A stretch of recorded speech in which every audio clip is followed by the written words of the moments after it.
mula dito sa kanan, patawid dito sa kaliwa. Yan o. Mga ASTO Type 4 concrete girders. Bawal yata uminto dito. Ano? May dami mga kagwardya eh. Ay mga kasika po, tingnan nyo. Meron na ano dito, yung subway slab. So pag nakita ko ng gwardiya dito na may hawak kang cellphone, matik yan, pupuntahan ka dito. Sinimulan ko to, walang naniniwala sa paligid ko. Ano? Magandang hapon mga sikap, time check po tayo. Ayan. Alas 4:05 na po ng hapon at nandito tayo sa kabahan ng Mindanao Avenue. Ayan lang po yung underpass na patungo ng North EDSA. Ayan naman yung footbridge sa may subway, no? Quirino Station. Ayan. So ngayong hapong ito mga kasikap, silipin natin yung ginagawang NLEX segment 8.2 dito sa Mindanao Avenue, no? Ayan po yung i-update natin ngayong hapon ito. Yan. Maganda yung panahon ngayon, hindi mainit at hindi rin naman umuulan. So ito yung maganda sa ano, tsaka hindi mahangin. Maganda pagpalipat ng drone ngayon. Sana maganda yung kuha natin.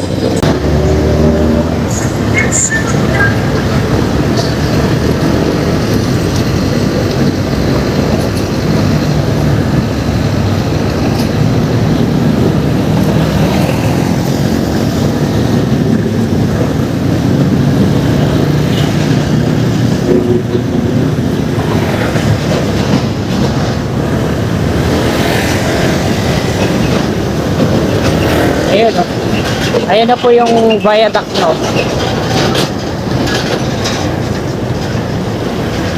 So hanggang dito na sa tawid yung installation ng mga girders, concrete girders. Ayan, no? So medyo matraffic nga lang dito konti. Sa kanan natin yung patawid dun sa Tulyahan River.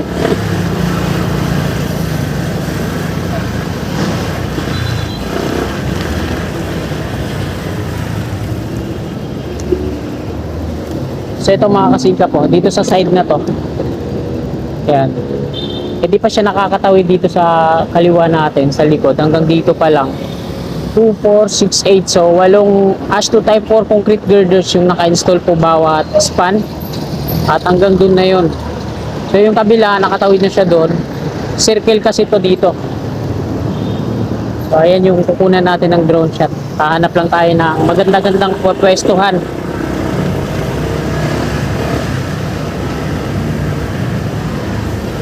Tsaka meron na siyang ano dun, MSE wall. Medyo kumipot yung papasok sa NLEX at yung palabas ng NLEX segment 8.1 yan dyan. Ito yung 8.2. Ayan. Kita na tayo ng gwardiya, diretso na tayo. So, MPTC yung nagpapagawa dito no, kay Pangilinan. Dito tayo sa ating pwestuhan. NLEX Seabesh Northlink Section 1A, inaasahang makakatulong para maibsan ang trapiko sa silangan ng Quezon City. Maasahan ng mga motorista. Sa Metro Manila ang karagdagang daanan sa expressway dahil opisyal ng sinimulan ng NLEX Corporation ng construction ng proyekto ng NLEX Seabesh Northlink Section 1. Ang buong proyekto ng NLEX C5 Northlink ay umaabot ng 11.3 kilometro mula Mindanao Avenue hanggang C5CP Garcia, malapit sa Katipunan Avenue. Pinangunahan ni MPTC President at CEO Jose Malim at NLEX OIC at Chief Finance Officer Maria Teresa Wells, Valenzuela City Mayor Wes Gatchalian, Quezon City Mayor Joy Belmonte, kasama ang mga partner na ahensya ng gobyerno na DOTR-TRB, DPWH at DHSU-DNHA ang groundbreaking ceremony para sa unang 2 kilometro ng proyekto ng NLEX C5 Northlink. Ang segment na ito ay magpapalawak sa NLEX mula sa Mindanao Toll Plaza hanggang Quirino Highway sa pamamagitan ng isang elevated expressway na kayang daanan anumang panahon at bukas sa lahat ng uri ng sasakyan 24/7 na nag-aalok ng tuloy-tuloy na ruta para sa mga motorista na papunta at galing Novaliches sa Quezon City.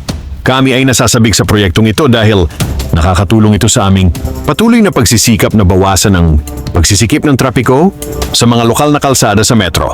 Sa MPTC, naniniwala kami na ang walang hadlang na mobilidad ay nagtataguyod ng mas magandang mga oportunidad para sa mga trabaho, negosyo at paglago ng ekonomiya, sabi ni MPTC President at CEO Jose Mabalim. Idinagdag ni Lim na ang pagpili na magtayo ng isang elevated expressway ay upang mabawasan ang mga abala na may kaugnayan sa konstruksyon para sa mga lokal na komunidad. Sa pagkumpleto, ang proyektong ito ay magpapabuti sa pag-access sa expressway mula sa kanluran, silangan, hilaga at timog na bahagi ng Metro Manila. Babawasan nito ng malaki ang oras ng paglalakbay at pagaanin ang pagsisikip ng trapiko sa mga pangunahing kalsada tulad ng EDSA, Commonwealth Avenue, Quirino Highway at Mindanao Avenue na nagre-resulta sa mas mahusay na pag-commute at mga operasyon sa logistic. Ang proyekto ay isang mahalagang bahagi ng mga plano sa pagpapalawak ng expressway na naglalayong pagbutihin ang pag-access sa pagitan ng NLEX, Valenzuela City at Quezon City. Ito ay magpapasigla sa paglago ng negosyo, lilikha ng mga oportunidad sa trabaho at mag-aambag sa pag-unlad ng ekonomiya ng mga nakapaligid na lugar.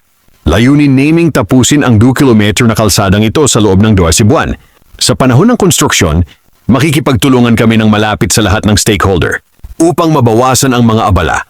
Tinitiyak namin na ang MPTC at NLEX ay nakatuon sa paghahatid ng mga dekalidad na proyekto ng infrastruktura na inuuna ang kaligtasan, kahusayan at pagpapanatili, sabi ni Lim. Ang NLEX Corporation ay isang subsidiary ng Metro Pacific Tollways Corporation, MPTC, ang toll road arm ng Metro Pacific Investments Corporation, MPIC. For me more updates, please like and follow. So yan mga kasikap, dito tayo nagpalipad ng drone. Wala na yung pwestuhan natin doon, sinarado na. So ngayon, nakamotor naman tayo iikot. Kukuha tayo ng update. Kita natin sa loob, yung sa subway depot. Ito yung bakod niyan dito sa kanan sa gilid. Hindi siya tanaw sa loob. Mataas yung bakod, kaya kailangan talaga ng naka-drone para masilip yung loob.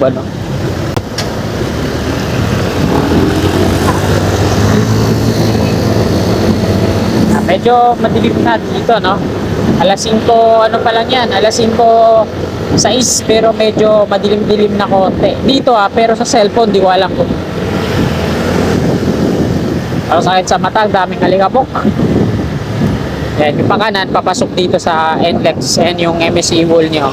Hindi mga sheet pile yung ginamit, ano? At mula dito sa kanan, patawid dito sa kaliwa, yan, no? Mga ASTO Type 4 concrete girders.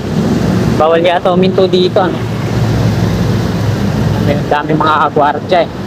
Yan, patungo yan dun sa kaliwa, mga kasikap.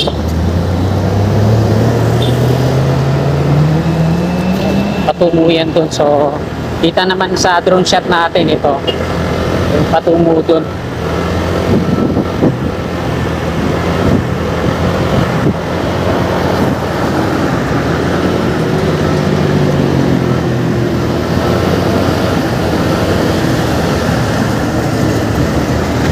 Yan dun sa may tulay, oh.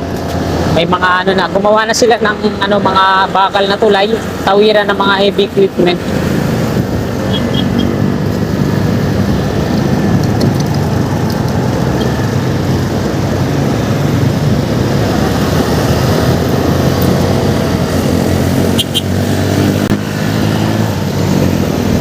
Yan, dito sa inner lane, babayan, underpass, patungong North EDSA.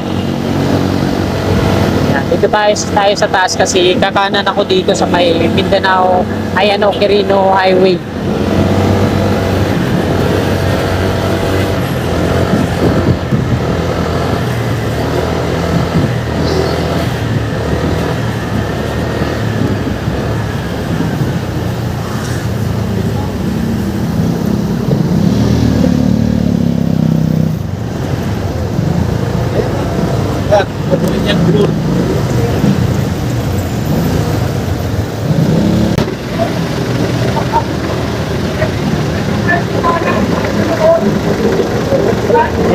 Nagre-reklamo yung naka-jeep dito. Anong pwedeng kumanan? May stoplight na sinusunod, eh. Mali din to si tatang na naka-jeep, eh. Kahit ako, hindi ako mag-go dyan. Pag naka-ano pa yan, naka-red. Kahit sabihin pa natin pwedeng anytime, walang nakasulat na ano eh. Pwedeng kumanan anytime.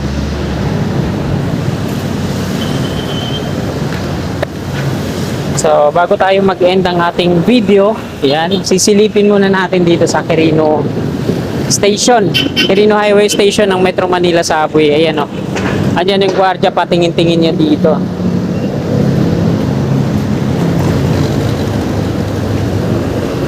Ito yung footbridge mga kasikap. Dito ako inakyat ng gwardiya nung nag-vlog ako dito. Pero showy kasi yung tirada ko eh, kitang-kita. Ngayon, ano lang tayo, pasimple lang tayo. Yung hindi nahalata ng mga gwardiya. Ito na yung status ngayon dito. Meron na pala ditong ano, slab.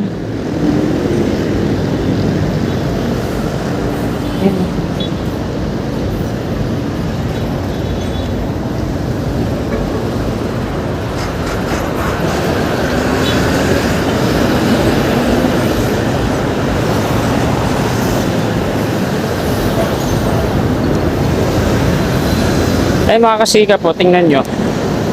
Meron na ang ano dito, yung subway slab. So pag nakita ko ng gwardiya dito na may hawak kang cellphone, matik yan, pupuntahan ka dito. Papabarangay ka, sabi ganun. Marami na rin mga naka-drone dito na pinabagsak, alam ko eh. May jammer din yata dito, signal jammer. So hindi na natin may zoom yan, papakita ko na lang dito yung status dito sa Quirino Highway Station ng Metro Manila Subway. Andun yung gwardiya sa logo, sa may gate. So ito na yung status dito mga kasikap. So nakakuha video lang to. Hindi nakalabas yung cellphone ko. Ayan o. May slab na dito. May underground na rin siya.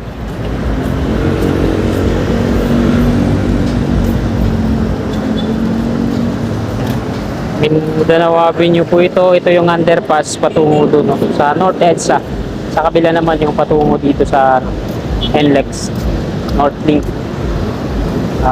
Ang lagay ng traffic ko ngayon medyo maayos, hindi siya matraffic ano.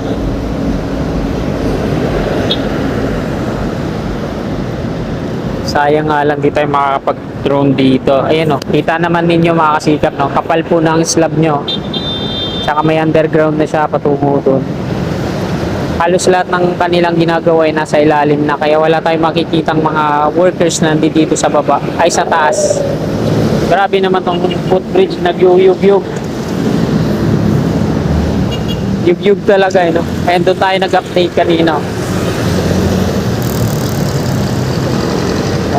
Ayan yung may mga matataas na crane, nandun tayo kanina, doon tayo nagpalipad ng drone. So hindi na kaya ng drone na puntahan dito. Malayo na to, baka bumagsak.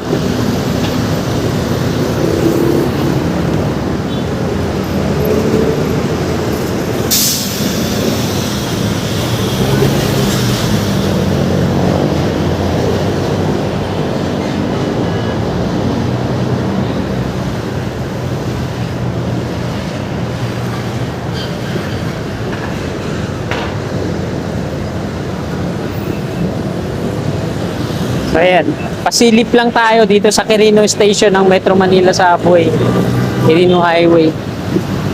Mahirap tayo magtagal dyan. Baka mapansin tayo ng ano, bawal nga, tingnan mo, ako lang yung tumambay dito sa taas. Ayan yung gate nila, ayan yung gwardiya, pamasid-masid. Ayan, Quirino Highway, papuntang Balintawak, ito yung hindi matraffic. Ito naman yung papuntang Novaliches sa kabila. Ayan yung inaayawan ko sa lugar na to. Papuntang Novaliches Bayan. So ito yung segment 8.2, yung Northlink Expressway C5. So madadaanan niya tong Quirino Highway na to eh, papuntang Novaliches. So ayan, malaking tulong yan sa mga kasikap natin na taga dito sa Caloocan, Novaliches. So hanggang dito na lang tong video na to. Maraming pong salamat sa inyong walang sawang tumpay na suporta. God bless. Ulatan ko lahat ng mga blanco